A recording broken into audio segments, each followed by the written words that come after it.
We are putting away the chametz. We are lining the counters with foil. And we are going to get ready for Pesach with some great, perfect for Pesach recipes. Let's get cooking. Hi, I'm Naomi Nachman, and this is Sunny Side Up.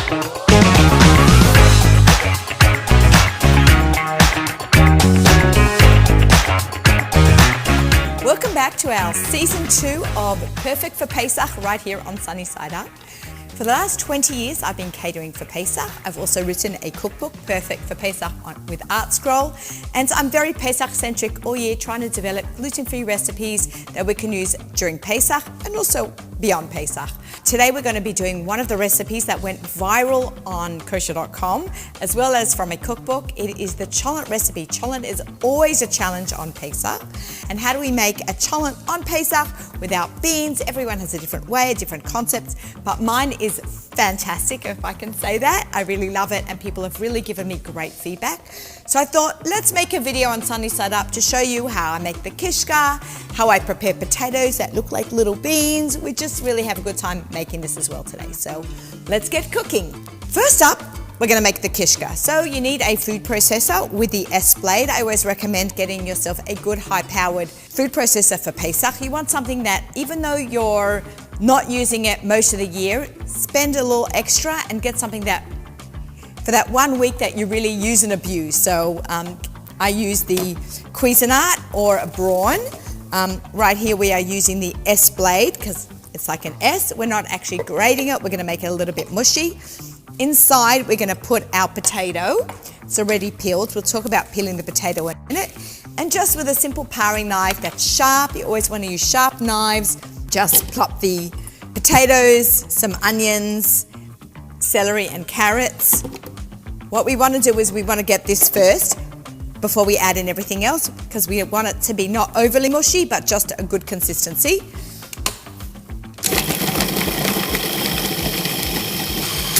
The minute it shows signs of everything being chopped up, you know it's done.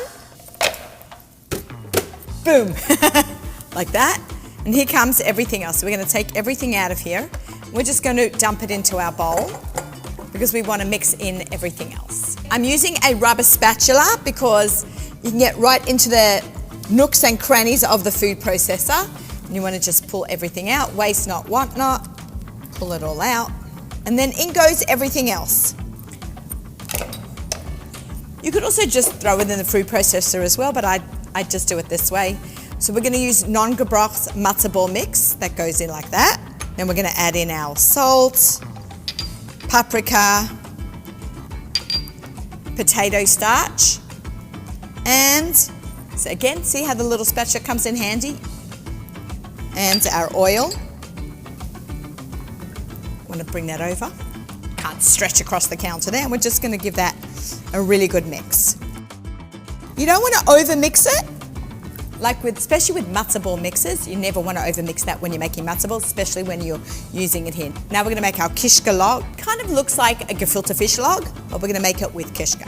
Okay, so we're going to put this aside. And another tip, especially Pesach time, clean up as you go. You will not regret that. So we're going to pop this in the sink. All right, now we need our parchment paper. I love parchment paper. It is my best friend in the kitchen. I line all the baking sheets, whether I'm baking chicken or cookies. Always line your baking sheet. Also, you don't want things to lie on the metal. Okay, let's see. Let's take a nice big piece. And what we're going to do is we're just going to pour it in the middle. I'm going to form our log. Okay, see what I'm doing? I'm just compacting it in. A little like this. Right, it looks like a gefilte fish log. This is so good that people tell me they make it like this all year. I'm very flattered. Here we go. This way. Our Kishka is ready. And if you want to make this in advance and freeze it, you can totally do that. And then just plop it into your cholent when you're ready. All right, we're going to put this aside and we're going to get ready for the rest of the cholent. See, I'm cleaning up as I'm going. In the sink it goes. Okay, next up, let's talk about our ingredients here. So we've got flanken. I love flanken, and I keep it on. I use the one on the bone, like not a boneless flanken. Just the bones add so much really good flavor. Also, you want something with a marbling of fat, because also fat is flavor. All right, so what I want to do is I'm going to set this aside here. Now I want my potatoes to be small cubes, kind of like beans, not as small as a bean, but it'll kind of give it like a little bit of texture. I got this tip from my friend and photographer, Miriam Pascal, now Miriam Pascal Cohen. She was the photographer for my cookbook, and she got this from her late father, Harry Pascal, and he taught us this little trick to cut these up nice and small. You also want to use a really good peeler. So I happen to love this brand, Kuhn Rikon. I hope I'm pronouncing that right.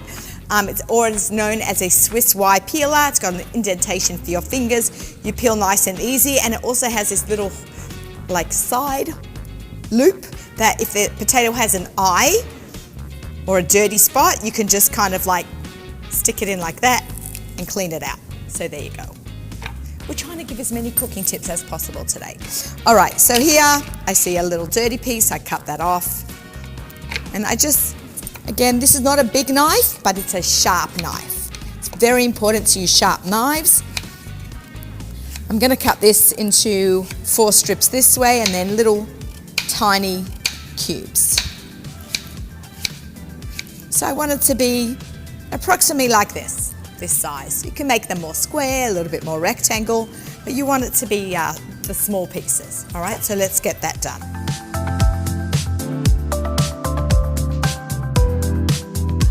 Okay, so now we have the rest of the cholent to put together. So I've got my kishka here, which I'm going to put in. I've got the meat, I've got the potatoes, spices. So what we do is, after making this like 1,000 times since I did my cookbook, I say just dump it all in here, and rather than getting other bowls dirty, because I think we're always looking for shortcuts. So here is a shortcut. So here we have our little potatoes. We're going to put those in. And I did sweet potatoes, more chunked, just again for some texture. And of course, nothing is complete without onions. We've got some onions. And in here, now I'm going to put the paprika, the garlic powder. Now you can add in at this point whatever spice profile you like. You can add in during the year, you could add in cumin or oregano. I mean, you can even add that in now, but like whatever flavors you like, you can add in. Of course, nothing is complete without salt and pepper, so we're going to add in some kosher salt. I always use kosher salt. So now we're going to just toss that really well, and that's why I'm using my hands. I want to get into the potatoes at the bottom, make sure it's tossed really, really, really well. I'm sure you'll get some flying ones too. I'm putting in my meat as well, and I'm going to just sprinkle that with some of the onions and the potatoes, so it just kind of gets a little extra seasoning in it too. Can't leave out the meat. Now in goes our kishka. Now we take our potato starch and our water. You also want to make sure you have cold water, or else the potato starch gets all gummy and clumpy. Even when it's non-Pesach and you're using cornstarch, you always have to use cold water. This is actually called a slurry. Kind of looks like skim milk. And this will help thicken it. When this gets to boiling point, it thickens all the liquid. Okay, so we're going to pour that in here. We're going to put in our cup of ketchup. Whoop, a little more, a little less. You can even use barbecue sauce. Geffen makes some really good barbecue sauce as well. So we're going to just maybe put that on the side. We've got our ketchup, and now of course our wine. I only use real wine for cooking because a little goes in the cholent, and then you can have a little bit left over on Shabbos. I actually always keep a bottle of open wine with a cork in it on the counter, whether I need it to deglaze a roast or something that I'm making. Always need fresh, good wine on the side there, okay? Really simple. Even if you change the order up, that's okay too. Just give that a little mix. Okay, here we go. It's ready. We're going to just pop this on. Making sure that's well covered. We're going to plug this in. And in 24 hours, in time for Shabbos lunch, So today I made this in a crock pot, but I've also done it in different combinations. So you can do this in a pot on the stove overnight on a very low flame, make sure it's covered well. I've also done it overnight in the oven, 200 degrees, make sure it's covered well. And I've also done it 3 hours covered at 325. So there are different ways of using this recipe that make it easier for you. Everyone has different, I call it real estate space in the oven. So if you want to do it on top, you can do it on top, you can do it in a crock pot. There's just so many different ways to cook this through. So you pick whatever suits you. I happen to like doing it as a traditional Cholent recipe in the crock pot, but every year it's a little bit different. So let's see what this looks like and how to plate it. You ready for the big reveal? Are we ready for our close-up? 1, 2, 3. Ooh, we call that the Cholent facial. So I always pull my face back so the steam doesn't burn my face off or my makeup off. All right, look at that bubble. It smells so good. All right, let's pull this thing apart. So what I actually do is I grab the ends. It's a little bit hard. I pull up the ends. Oh my God, I'm gonna lick my fingers. Okay, and here we go. I'm gonna put our Kishka aside. So now the Kishka is out, I have my handy dandy tongs, and I kind of pull out the flanken. It is so soft, it's already falling apart. You can also chunk up your flanken. There is no wrong way to make this recipe. Okay, I do like to serve it a little bit pretty, so I kind of put the meat to one side. If the bones fall apart or fall off it, sometimes I just leave it in there. Okay, now we're gonna go in for the beans. And I put it on this side. Okay, here we go. I cannot tell you how good this smells. My mouth is watering. We've got the big pieces, we've got the little pieces. Now what you can do is prep everything, put the whole black insert in the fridge, and then when you're ready to put up the Cholent, you can put it in ready right before you start candle lighting.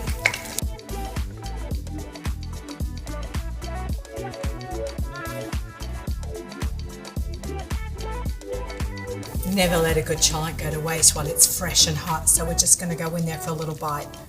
A little bit of everything.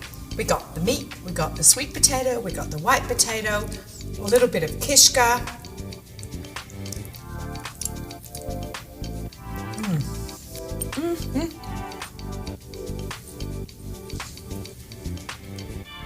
This was so delicious. I'm so excited for you guys to try this and all our recipes right here on Kosherdotcom. But we have a great Pesach series coming up. We're making something that is perfect for the Seder. I hope you'll tune in and watch that as well. Wishing you a Chag Kasher and Pesach Sameach.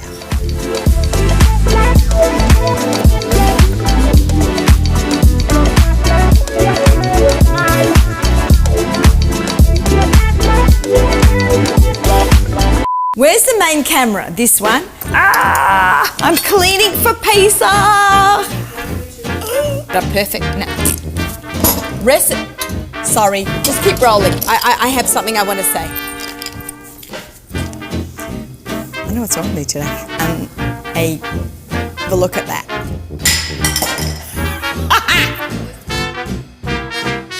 It's very